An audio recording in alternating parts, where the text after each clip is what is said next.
राष्ट्रवादी काँग्रेसचे मुख्य प्रवक्ते उमेश पाटील आपल्यासोबत आहेत. काल जितेंद्र आव्हाडांनी टीका केली अजितदादांवर. त्यांनी म्हणताना सांगितलं की सुप्रिया सुळेंचा मला कायम एक राग यायचा, कायम दादा दादा करत राहायचे आणि बहिणीची नक्कल करणारा भाऊ महाराष्ट्रानं पहिल्यांदा पाहिला. बहिणीची नक्कल करणारा भाऊ म्हणजे अजितदादांना एक टीका केली जाते. कशा पद्धतीने बघता आपण या टीकेकडे?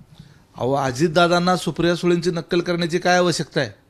उलट अजितदादांच्या कामाच्या सवयीची नक्कल सुप्रियाताईंनी केली असती तर कदाचित आता निवडून येण्याच्या करताची खात्री वाटली असती.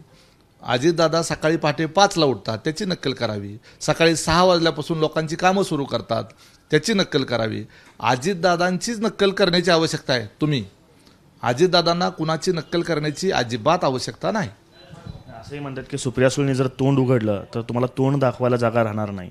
काय याला उत्तर असणार? अहो, ते जितेंद्र आव्हाड जे आहे हा विक्षिप्त व्यक्ती आहे.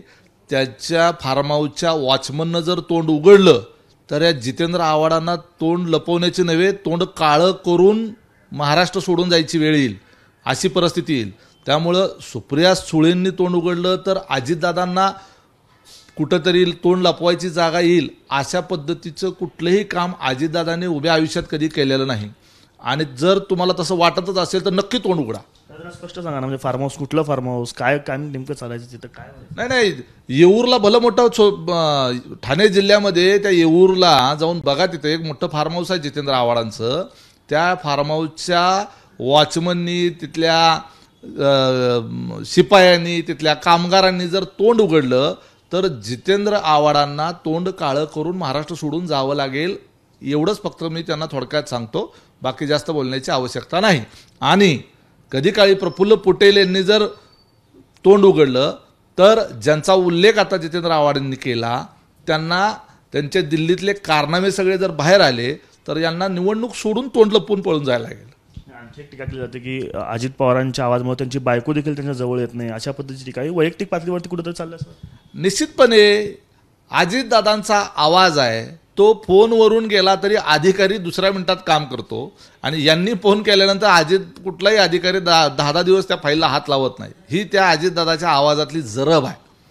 आणि अजितदादाचा आवाज म्हणजे पॉलिटिकल इंडस्ट्रीतला अत्यंत लोकप्रिय असलेला आवाज आहे. त्या आवाजाची एक क्रेज आहे, त्याच्यामध्ये एक भारदस्तपणा आहे, त्याच्यामध्ये एक दमदारपणा आहे. त्या जितेंद्र आव्हाडासारखा बायकी आवाज नाही अजितदादांचा. आणि जसा फिल्म इंडस्ट्रीमध्ये अमिताभ बच्चनचा आवाज लोकप्रिय आहे, तसा महाराष्ट्रात पॉलिटिकल इंडस्ट्रीमध्ये अजितदादांचा आवाज हा तेवढाच लोकप्रिय आहे. म्हणून सुप्रिया सुळे म्हणाल्या होत्या अजितदादा आमच्या पक्षाचे अमिताभ बच्चन आहेत, त्याच म्हणाल्या होत्या. आता काय विलन झाले त्यांच्यासाठी विलन वगैरे झाले आहेत असं म्हणता येणार नाही, परंतु विरोधक नक्की झालेले आहेत. आणि अनेक वर्षापासून जे त्यांच्या मनामध्ये जो द्वेष पनपलेला होता, द्वेष मनामध्ये दबलेला होता, तो कुठेतरी बाहेर येताना दिसतोय. धाराशिवच्या जागेवरून कुठेतरी उमेदवारांवरनं धुसफूस सुरू आहे, लोकांमध्ये नाराजी अशी दिसतीये. ती नाराजी दूर करण्याचा काही प्रयत्न केला जाणार आहे, काही तोडगा त्याच्यावरती निघणार? निश्चितपणे जसं विजय शिवतरेंची नाराजी दूर झाली तशाच पद्धतीनं शिवसेनेच्या नेत्यांची, आपण ज्यांचा उल्लेख करताय तानाजी सावंत, यांची देखील नाराजी दूर होईल आणि सगळेजण एकोप्यानं महायुतीच्या अर्चना पाटील यांना प्रचंड मताधिक्याने निवडून आणतील. एकनाथ खडसे यांच्या बाबतीत चर्चा सुरू आहे की पुन्हा एकदा भाजपमध्ये प्रवेश करतील. आपण कशा पद्धतीनं बघता या राजकीय घडामोडीकडे? एकनाथ खडसेंचं पुन्हा एकदा स्वगृही प्रयत्न होईल? कसं आहे की एकनाथ खडसेंसारखा एवढा ज्येष्ठ नेता, 40 वर्ष भारतीय जनता पार्टीमध्ये त्यांनी काम केलेलं होतं, सिनियरिटी होती त्यांची. अनेक वर्ष ते विधानसभेमध्ये नेतृत्व करत होते, विरोधी पक्षनेते म्हणून जबरदस्त त्यांची गोपीनाथ मुंडे साहेबांनंतरची कामगिरी होती. राष्ट्रवादी काँग्रेस पार्टीच्या नेतृत्वाला त्यांना सांभाळता आलं नाही असं म्हणावं लागेल. एवढा मोठा नेता, त्याचा मान सन्मान ठेवता आला नाही, म्हणून तर ते सोडून परत माघारी चालले. राष्ट्रवादीतून राष्ट्रवादीकडे येता आलं असतं, मात्र भाजपकडे पुन्हा स्वगृही जाण्यात नाही होत आहे. आपल्याकडून काही प्रयत्न झाले? हे पहा, आम्ही त्या ठिकाणी राष्ट्रवादी काँग्रेस पार्टीतला एखादा नेता आम्ही काही फोडण्याचा प्रयत्न केलेला नाही. जे आहे ते स्वयंभू अजितदादावर जे प्रेम करतात, अजितदादाच्या पाठीशी ज्यांना उभं राहायचं होतं, ज्यांना सुप्रिया सुळेंचं नेतृत्व मान्य नव्हतं, अशी सगळी माणसं जी आहेत ती अजितदादांच्या सोबत आलेली आहेत. एकनाथराव खडसे साहेबांना स्वगृही जाण्याचा मार्ग जास्त जवळचा वाटला असेल, कारण त्यांची सिनियरिटी त्या पक्षामध्ये खूप अधिकची आहे आणि त्यांना तो पक्ष जो आहे तो सवयीचा देखील आहे.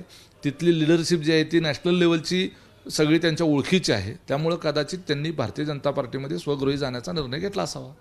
हे होत्या उमेश पाटील ज्यांनी जितेंद्र आव्हाड यांना प्रत्युत्तर दिलेलं आहे की सुप्रिया सुळेंची नक्कल करण्याची अजितदादांना काहीच गरज नाही, उलट त्यांच्या कामाची नक्कल सुप्रिया सुळेंनी केली असती तर उत्तम झालं असतं, असं उत्तर देखील त्यांनी या ठिकाणी दिलं. कॅमेरा पर्सन अयुब कागदीसह आफताब शेख, एबीपी माझा, सोलापूर. एबीपी माझा, उघडा डोळे बघा नीट.